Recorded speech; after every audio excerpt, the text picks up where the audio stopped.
سورہ جمعہ کا جو پہلے رکوع شروع کیا تھا اس کی چند آیتیں باقی تھی، وہ پڑھتے ہیں۔ اللہ تعالیٰ نے ارشاد فرمایا مثل الذین حملوا التوراة ثم لم يحملوها كمثل الحمار يحمل اسفارا، جن کو تورات دی گئی اور پھر انہوں نے اس تورات پہ عمل نہیں کیا۔ توجہ ہے نا؟ جنہیں تورات دی گئی اور انہوں نے اس تورات پہ عمل نہیں کیا، ان کی مثال تو اس گدھے کی طرح ہے جس گدھے پہ کتابوں کا بوجھ لدا ہوا ہے۔ قرآن ہے، کلام خدا بندی ہے، مثال میرا رب بیان فرما رہا ہے، اس میں کوئی شک ہو ہی نہیں سکتا۔ رب فرماتا ہے بئس مثل القوم الذین کذبوا بآیات اللہ، جنہوں نے اللہ کی آیتوں کو جھٹلایا ان کی کتنی بری مثال ہے۔ اللہ فرما رہے ہیں ان کی کتنی بری مثال ہے جنہوں نے اللہ کی آیتوں کو جھٹلایا۔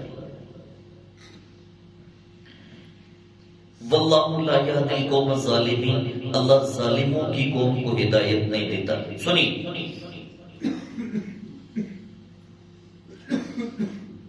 اس سے پہلے یہودیوں نے اعتراض کیا جو پچھلی آیات تھی کہ جی وہ صرف امیوں کے لیے رسول بن کے آئے، حالانکہ تورات میں لکھا ہوا ہے رب کا آخری نبی ساری کائنات کے لیے رسول بن کے آئے۔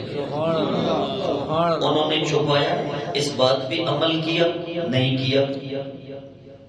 یہودیوں کو پتا ہے کہ تورات میں لکھا ہوا ہے رب کا آخری نبی حسن میں بھی بے مثال ہوگا، علم میں بھی بے مثال ہوگا، خاندان میں بھی بے مثال ہوگا، حسب نسب میں بھی بے مثال ہوگا، اس کے باوجود انہوں نے اس بات پہ عمل نہیں کیا۔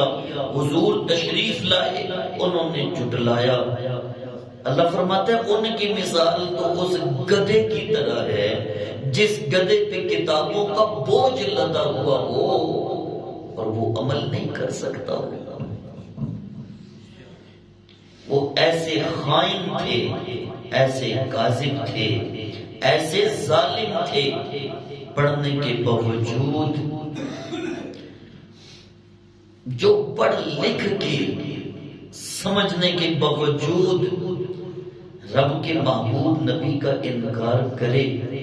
اللہ اس کو فرما رہا ہے وہ گدھے کی طرح ہے، اس کی مثال اس گدھے کی طرح ہے جس گدھے کے اوپر بوجھ لدا ہوا۔ تھوڑا غور کرتے ہیں، تھوڑا مزید غور کرتے ہیں۔ اللہ فرماتا ہے جنہیں تورات دی گئی انہوں نے پھر اس پہ عمل نہیں کیا، ان کی مثال ایسی ہے۔ تھوڑا آگے بڑھیں، جنہیں انجیل دی گئی انہوں نے اس پہ عمل نہیں کیا، یہ بڑی بری مثال ہے۔ جن پہ زبور بھیجی گئی، جن کی طرف بھیجی گئی، انہوں نے زبور پہ عمل نہیں کیا، ان کی مثال بڑی بری ہے۔ بلا تشبیہ و تمثیل، اگر میں یہ کہوں کہ جنہیں قرآن دیا گیا،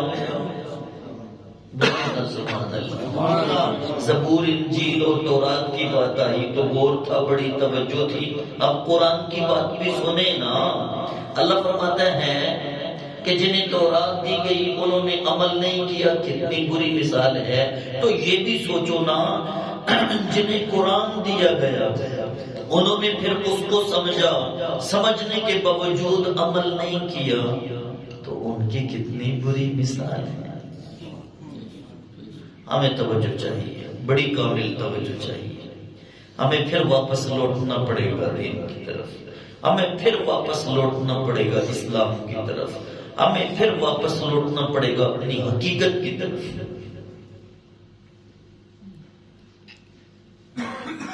یہودی یہی چاہتا تھا کہ اس کو قرآن سے دور کر دیا جائے، اسے بس روایات میں پھنسا دیا جائے، اسے جنت کی لالچ دے دی جائے اور کہہ دیا جائے کہ تیری ایک یہ بات ہوگی اور تجھے جنت مل جائے گی۔ ساری زندگی کئی جانوں میں جو اپنی صحیح زندگی نہیں گزار سکا، وہ اپنی آخرت کیسے صحیح کر سکتا؟ لیکن یہاں میرا رب ان یہودیوں کی گوش مالی کر رہا ہے کہ تمہیں تورات دی گئی، تم نے پھر اس پہ عمل نہیں کیا، حالانکہ پڑھتے تھے تمہیں پتا تھا۔ انہوں نے اپنی مرضی کے مطابق تورات سے احکامات کو تبدیل کر دیا، انہوں نے اپنی مرضی کے مطابق تحریف کر دی، جیسے دل چاہا ویسی آیتیں لکھ دی۔ اللہ فرماتا ہے ان کی مثال بڑی بری ہے۔ اچھا کام یہ کیا اور گمان ان کا یہ ہے کہ ہم اللہ کے محبوب ہیں، ہم اولیاء اللہ ہیں، ہم اللہ کے دوست ہیں، گمان ان کا یہ ہے۔ میرے رب نے اپنے حبیب کی طرف پیغام بھیج دیا، قل یا ایھا الذین ھادوا ان زعمتم انکم اولیاء للہ من دون الناس۔ اے حبیب فرما دیجئے کہ اے یہودیوں، اگر تمہیں گھمنڈ ہے کہ اللہ باقی لوگوں کو چھوڑ کر تمہیں دوست رکھتا ہے تو فتمنوا الموت ان کنتم صادقین، اگر تم اس بات میں سچے ہو تو موت کی تمنا کرو۔ کہتے تھے نا کہ اللہ دوست ہے ہمارا، ہم اللہ کے دوست ہیں۔ اللہ نے فرمایا محبوب ان سے کہو پھر دوری کاہے کی، کرے موت کی تمنا اور آ جائے میرے پاس، ہم پھر انہیں پوچھ لیں گے کہ یہ کرتے کیا رہے ہیں۔ یہودی کبھی موت کی تمنا، سارے بولے نہیں، یہودی کبھی موت کی تمنا، وہ تو کوشش کر رہا ہے اس دنیا کو میں جنت بنا دوں، اس دنیا میں امر ہو جاؤں۔ وہ تو پوری دنیا کے پہاڑوں میں ڈھونڈ رہا ہے وہ جڑی بوٹیاں جن کو کھا کے وہ کبھی مرے نہ، وہ اچھے ڈاکٹر بنا رہا ہے، ریسرچ کر رہا ہے، اچھے ہاسپٹل بنا رہا ہے کہ میں بالکل پرفیکٹ ہو جاؤں۔ پرفیکٹ تو نہیں ہو سکتا، وَخُلِقَ الْإِنسَانُ ضَعِيفًا، انسان کو تو رب نے کمزور بنایا ہے، اس کا بچپنا بھی ہوتا ہے، اس کا لڑکپن بھی ہوتا ہے، اس کی جوانی بھی ہوتی ہے، اس کا بڑھاپا بھی ہوتا ہے، اس نے مرنا بھی ہوتا ہے، اس نے مرنا بھی ہوتا ہے میرے دوست۔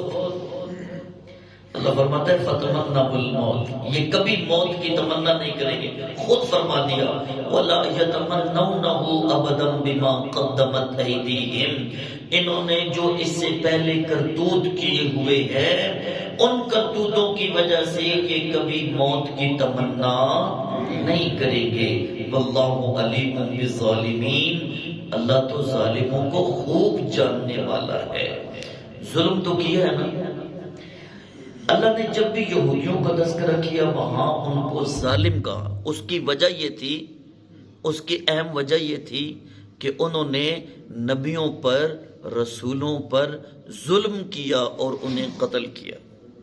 فرمایا قل ان الموت الذی تفرون منہ فانہ ملاقیکم ثم تردون الی عالم الغیب والشہادہ فینبئکم بما کنتم تعملون۔ اے حبیب فرما دیجئے کہ بے شک موت جس سے تم بھاگ رہے ہو وہ ضرور بالضرور تم سے ملاقات کرے گی، پھر تمہیں عالم الغیب والشہادہ کی طرف لوٹ کے جانا پڑے گا اور وہ تمہیں خبر دے گا جو کچھ تم عمل کر رہے ہو یا جو کچھ تم عمل کرتے ہو۔ سورہ جمعہ کا پہلا رکوع مکمل ہوا۔ ہمیں اس سے ایک اہم پیغام یہ ملا کہ جو چیز پتہ ہو اس پہ پھر عمل کرنا چاہیے۔ اگر پتہ ہونے کے باوجود بندہ ٹال مٹول سے کام لے تو اللہ ایسے لوگوں کی مثال بڑی گندی قرآن میں فرما رہا ہے، اور وہ مثال یہی ہے کمثل الحمار یحمل اسفارا، جیسے گدھے کے اوپر کتابوں کا بوجھ لدا ہوا ہو۔ اللہ رب العزت کی بارگاہ میں دعا ہے پروردگار ہمیں سمجھ کی توفیق عطا فرمائے۔